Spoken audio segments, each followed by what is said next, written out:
ಹೌದು ಬಾಸ್, ಇದರಲ್ಲಿ ಎಲ್ಲ ರೆಡಿ ಇದೆ.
ಏನಿಕಂತ ಅದೇ ಪೇಪರ್ಸ್ ಇಷ್ಟೊಂದು ಕಡಿಮೆ ಇದೆ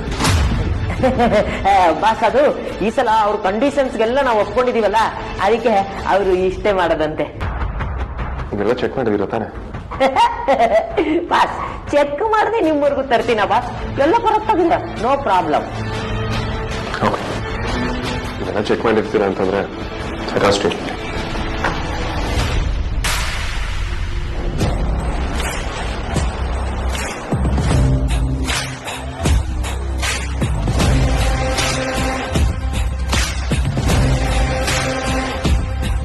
ಒಂದು ನಿಮಿಷ.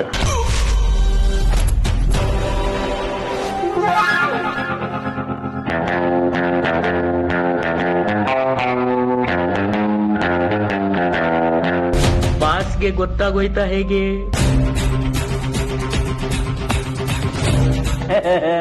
ಹೇಳಿ ಬಾಸ್. ಸಾರಿ ಕಂತ, ಯಾವುದೋ ಟೆನ್ಷನ್ ಆಗುತ್ತೆ ನಿಮ್ಮ ಬಿಟ್ಟೆ. ಬಾಸ್, ಇಷ್ಟಕ್ಕೆಲ್ಲ ಯಾಕೆ ಫೀಲ್ ಆಗ್ತೀರಾ? ನಮ್ಗಿದೆಲ್ಲ ಹೊಸದ, ನಾನು ತಲೆನೇ ಕೆಡಿಸ್ಕೊಂಡ್ಲಿಲ್ಲ ಬಾಸ್. ಬರ್ತೀನಿ.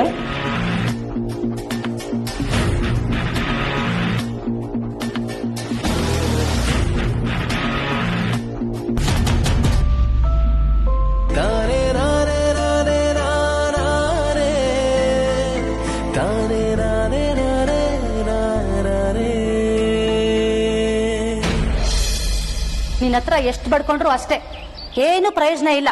ಕಲ್ಲ ಮೇಲೆ ನೀರು ಸುದಂಗ್ಲೇ ಲೆಕ್ಕ. ಮೊದ್ಲು ಅದಕ್ಕೆ ನಿಲ್ಲಿ ಕರ್ಸು, ನಾನು ಅವಳ ಹತ್ರ ಮಾತಾಡ್ಬೇಕು. ಇಂಥ ವಿಚಾರ ಅಲ್ಲ ಹೆಂಗಸರಿಗೆ ಅರ್ಥ ಆಗೋದು. ನಮಸ್ಕಾರ ಅತ್ತೆ, ಆಶೀರ್ವಾದ ಮಾಡಿ. ಏನಂತ ಆಶೀರ್ವಾದ ಮಾಡ್ಬೇಕು? ನೀನ್ ಚೆನ್ನಾಗಿರು, ನೀನ್ ಸುಖವಾಗಿರು ಅಂತನಾ? ಹಾಗೆ ಮಾಡಿದ್ರೆ ಒಳ್ಳೇದಲ್ವಾ ಅತ್ತೆ?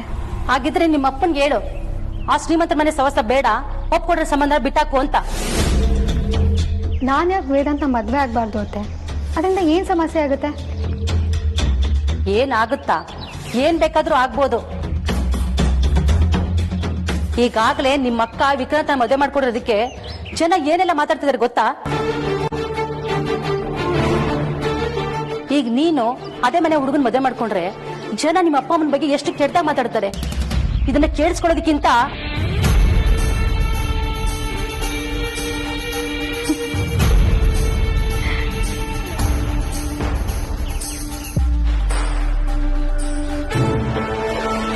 ಯಾಕೆ ನಗ್ತಾ ಇದ್ಯಾ? ನಾನೇನ್ ಜೋಕ್ ಹೇಳಿದ್ನಾ? ಖಂಡಿತ ಇಲ್ಲ ಅತ್ತೆ, ನಾನು ನಿಮ್ಮ ಹತ್ರ ಒಂದ್ ಮಾತು ಕೇಳಲ್ಲ. ನೀನೇನ್ ಕೇಳಿದ್ರು ನನ್ನ ಹತ್ರ ಉತ್ತರ ಇದೆ. ಅದೇನ್ ಕೇಳ್ತಿ ಕೇಳು. ಇದನ್ನ ಅಪ್ಪ ನನಗೆ ಯಾವಾಗೋ ಹೇಳಿತು. ನೀವು ನನ್ನ ವಯಸ್ಸಲ್ಲಿದ್ದಾಗ ಯಾರನ್ನೋ ಇಷ್ಟಪಟ್ಟು ಅವ್ರನ್ನೇ ಮದ್ವೆ ಆಗ್ತೀನಿ ಅಂತ ಹೇಳಿದ್ರಂತೆ.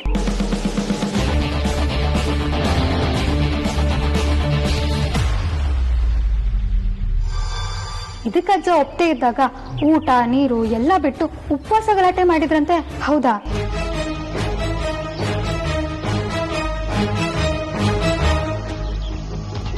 ದುರಾದೃಷ್ಟಕ್ಕೆ ನೀವು ಪ್ರೀತಿಸಿದ ಹುಡುಗನ ಜೊತೆ ನಿಮಗ್ ಮದ್ವೆ ಆಗ್ಲಿಲ್ಲ. ಕೊನೆಗೂ ಅಜ್ಜ ತೋರಿಸಿದ ಹುಡುಗನ ಜೊತೆ ನಿಮಗ್ ಮದ್ವೆ ಆಯ್ತು, ಅಂದ್ರೆ ಮಾವನ್ ಜೊತೆ. ಹಾಗಂತ ನೀವು ಪ್ರೀತಿಸಿದ ಹುಡುಗನ ನೀವು ಮರೆತ್ರ?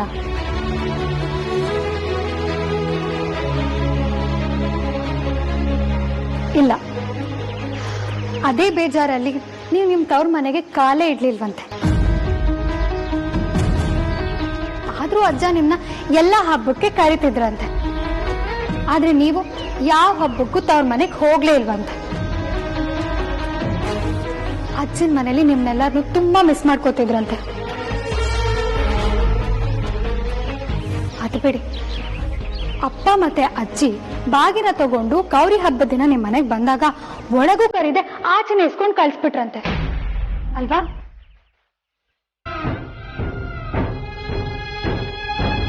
ನೀವು ಮಾಡಿದ ತಪ್ಪ ಸರಿನಾ ಅಂತ ಚರ್ಚೆ ಮಾಡ್ತಿಲ್ಲ, ಹಾಗೆ ಮಾಡೋದೂ ಇಲ್ಲ. ಯಾಕೆ ಅಂದ್ರೆ ಅದು ನಿಮ್ ವೈಯಕ್ತಿಕ ವಿಚಾರ. ಆದ್ರೆ ನೀವ್ ಹಾಗೆ ನಡ್ಕೊಳ್ಳೋದಿಕ್ಕೆ ನಿಮ್ ಮನ್ಸಲ್ಲಿದ್ದ ಕೋಪ, ನೀವ್ ಪ್ರೀತಿಸ್ತೋರ್ನ ಮದ್ವೆ ಆಗಕ್ಕಾಗ್ಲಿಲ್ಲ ಅನ್ನೋ ಬೇಜಾರೇ ಕಾರಣ ಅಲ್ವಾ ಅತ್ತೆ?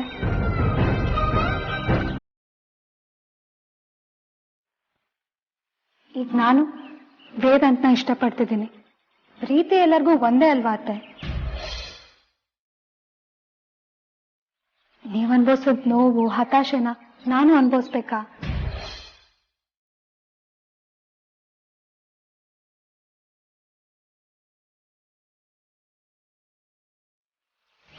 ತಗೊಳ್ಳಿ ಸರ್, ನಿಮ್ ಕಂಪನಿಯಿಂದ ಹೇಳಿರೋ ದೊಡ್ಡ ರಿಸ್ಕ್ ಇರೋ ಮೊದಲನೇ ಕೆಲಸ ಕಂಪ್ಲೀಟ್ ಮಾಡಿದ್ದೀನಿ.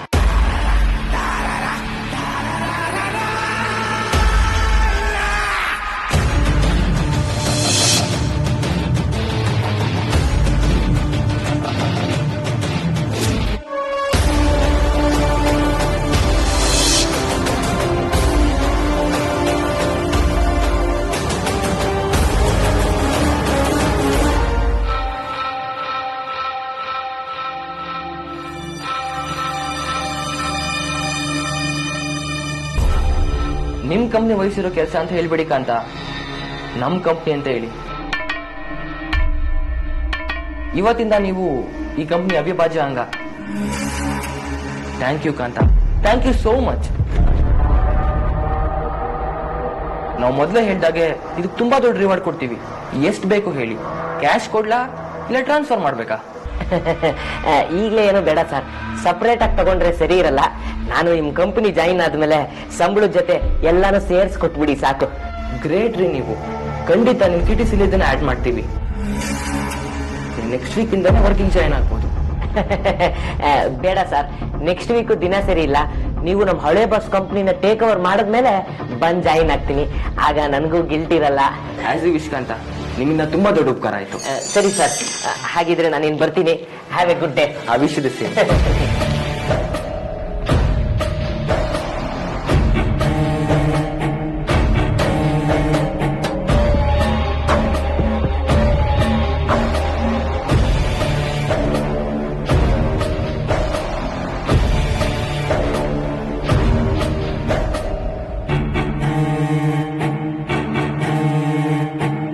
ಬಾಸ್, ನೀವ್ ಅನ್ಕೊಂಡ್ ಕೆಲ್ಸ ಬೇಗನೆ ಆಗೋಯ್ತು. ವೇದಾಂತ್ ಹೆಸರಲ್ಲೋ ಶೇರ್ಸ್ ಎಲ್ಲ ನಮ್ ಕಂಪ್ನಿಲಿದೆ, ಅದು ನಿಮ್ಮ ಹೆಸರಲ್ಲೇ ಇದೆ.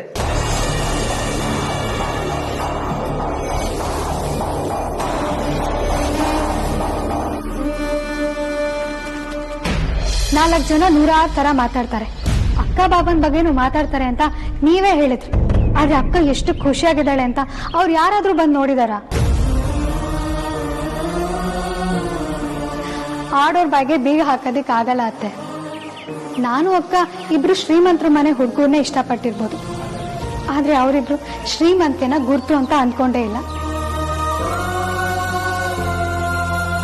ಗಂಡ್ಮಕ್ಳು ಇಲ್ಲದ ಮನೇಲಿ ಹೆಣ್ಮಕ್ಳನ್ನ ಮದ್ವೆ ಮಾಡ್ಕೊಡುವಾಗ ಅಪ್ಪ ಅಮ್ಮ ಮುಂದೆ ನಮಗ್ ಯಾರು ನಾವು ಒಂಟಿ ಆಗ್ಬಿಟ್ರೆ ಅಂತಾನೆ ನೋಡ್ಕೊಳ್ತಾರೆ. ಒಬ್ಬ ಆದ್ರೂ ಗಂಡ್ಮಗ ಇದ್ದಿದ್ರೆ ನಾ ಬೆನ್ನಿಗಿರ್ತಿತ್ತ ಅಂತಾನೂ ಅನ್ಸಿರುತ್ತೆ. ಆದ್ರೆ ನಮ್ಮಪ್ಪ ಯಾವತ್ತೂ ಅದನ್ನ ಬಾಯ್ ಬಿಟ್ಟು ಹೇಳ್ಕೊಂಡಿಲ್ಲ.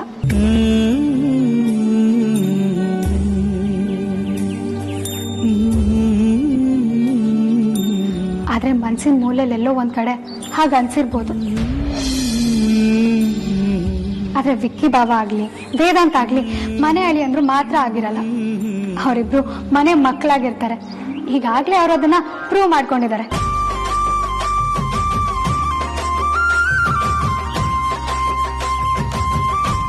ಮುಂದೆ ನಮ್ಮ ಅಪ್ಪ ಅಮ್ಮನ್ನು ಚೆನ್ನಾಗಿ ನೋಡ್ಕೊಳ್ಳುವಂತ ಮನಸ್ಥಿತಿ ಇರೋ ಹುಡುಗ ನನಗ್ ಸಿಕ್ಕಿದ್ದಾನೆ.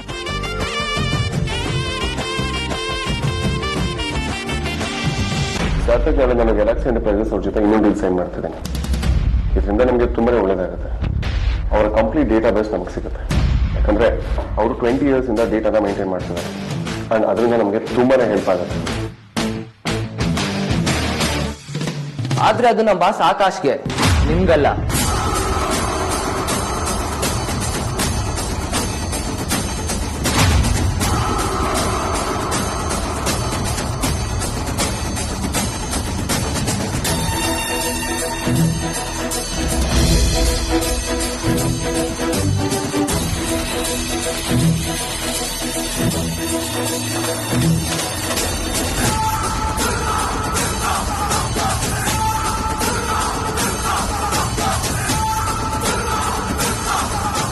ಯಾಕಂದ್ರೆ ಇನ್ಮೇಲೆ ವೇದಾಂತ್ ವೆಂಚರ್ಸ್ ನ ಸಿಇಒ ಆಕಾಶ್ ಗಜನನ ಶಿವಪುರ.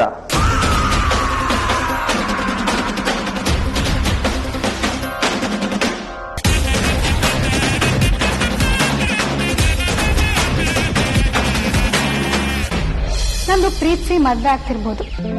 ಆದ್ರೆ ಅರೇಂಜ್ ಮ್ಯಾರೇಜ್ ಮಾಡೋದಾದ್ರೆ ವೇದಾಂತ್ ಅಂತ ಹುಡುಗನ ಹುಡ್ಕೋದಿಕ್ಕಂತೂ ಸಾಧ್ಯನೇ ಇಲ್ಲ.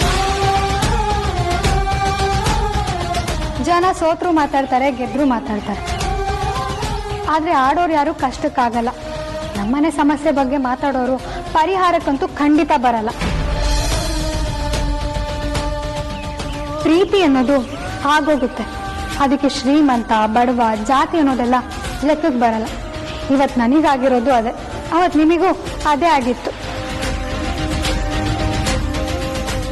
ಆಗಿರೋ ಪ್ರೀತಿನ ಕಳ್ಕೊಂಡು ಇನ್ಯಾರನ್ನೋ ಮನ್ಸಾರೆ ಮೊದ್ಲಿನಷ್ಟು ಪ್ರೀತಿಸೋಕಾಗದೆ ಬದುಕಿರೋದಕ್ಕಿಂತ ಪ್ರೀತಿ ಮಾಡಿರೋರ್ ಜೊತೆ ಕಷ್ಟನೋ ಸುಖನೋ ಹೊಂದ್ಕೊಂಡು ಬದುಕೋದು ಒಳ್ಳೇದಲ್ವಾ ಅತ್ತೆ?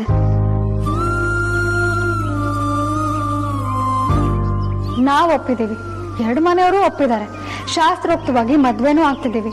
ಸಾಕಲ್ವಾ ಅತ್ತೆ? ಇದಕ್ಕೆ ಜನರ ಅಭಿಪ್ರಾಯ ಮುಖ್ಯ ಅನ್ಸುತ್ತಾ?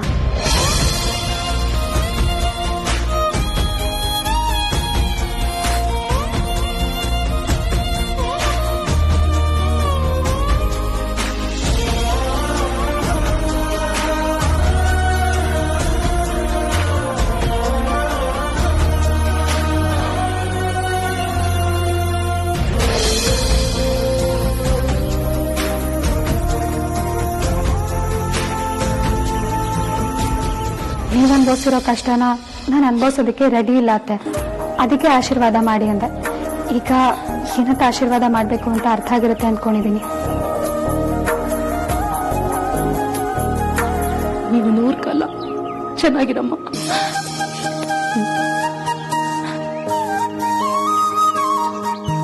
ಅಣ್ಣ, ನಾನು ಹೋಗಿ ಬರ್ತೀನಿ. ಆಯ್ತಮ್ಮ, ಹೋಗಿದ್ದ.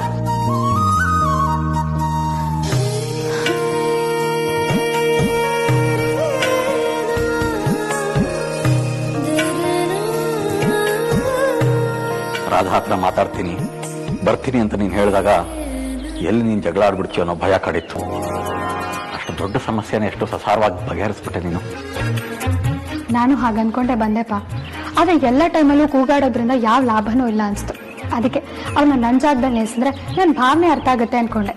ಅದು ಅವ್ರಿಗೆ ಅರ್ಥ ಆಯ್ತು. ಹೆಮ್ಮೆ ಅನ್ಸುತ್ತೆ ಮಗಳೇ, ನಿನ್ ಬಗ್ಗೆ ನನಗೆ ತುಂಬಾ ಹೆಮ್ಮೆ ಅನ್ಸುತ್ತೆ. ಅದಕ್ಕೆ ಕಡೆ ಅಕ್ಕ, ನೀನ್ ಏನು ಅಂತ ಜಡ್ಜ್ ಮಾಡಕ್ ಆಗದೆ ಇರೋದು. You are awesome, love you ಕಡೆ.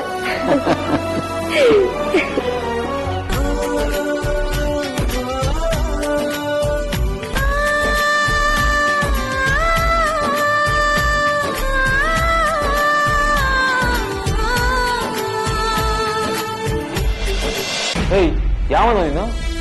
ನಾನ್ ಸೆನ್ಸ್ ಮಾತಾಡೋ ಜಾಗ ಅಲ್ಲ ಇದು. ಯಾವಂದ್ರೆ ಅವನು?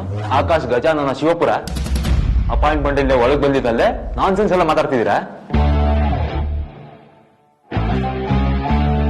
Cool down mister.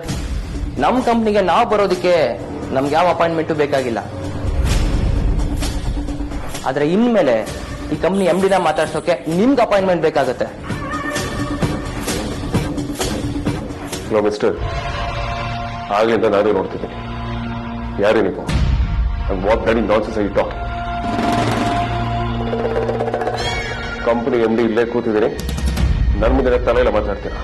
ಗಾಡಿ ಇಡಿಯಟ್. ನಿಮ್ ಕೈ ಕೆಳಗಡೆ ಏನ್ ನಡೀತಾ ಇದೆ ಅಂತ ಗೊತ್ತಿಲ್ದೇನೆ ಇಷ್ಟು ದೊಡ್ಡ ಕಂಪ್ನಿ ಹೇಗ್ ಕಟ್ಟಿದ್ರಿ ಮಿಸ್ಟರ್ ವೇದಾಂತ್ ವಸಿಷ್ಠ?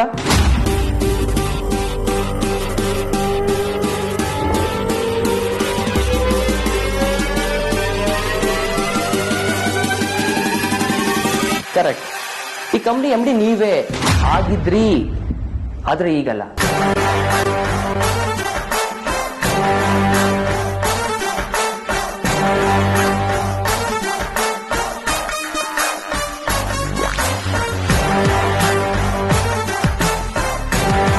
ನಿಮ್ ಹೆಸರಲ್ಲಿರೋ ಶೇರ್ಸ್ ನ ನೀವೇ ಸೈನ್ ಮಾಡಿ ನಮ್ ಸರ್ ಆಕಾಶ್ ಅವ್ರಿಗೆ ಟ್ರಾನ್ಸ್ಫರ್ ಮಾಡಿದೀರಾ. ಸೊ ಲೀಗಲ್ ಆಗಿ ನಿಮ್ಗಿಲ್ಲಿ ಈಗ ಅಧಿಕಾರ ಇಲ್ಲ. ಮಿಸ್ ಆಗ್ಲಿಕ್ಕೆ ಬಂದಿದ್ದೆ ಅಂತ ಇಷ್ಟೋ ತನಕ ಮರ್ಯಾದೆ ಕೊಟ್ಟು ಮಾತಾಡ್ತಿದ್ದೇನೆ. ಯಾರು ಸೈನ್ ಮಾಡ್ಕೊಟ್ಟಿರೋದು? ಏನ್ ಮಾತಾಡ್ತೀಯ? ಒಂದ್ ನಿಮಿಷ ವೇದಾಂತ್, ಒಂದ್ ನಿಮಿಷ. ನೀವೇ ಚೆಕ್ ಮಾಡಿ.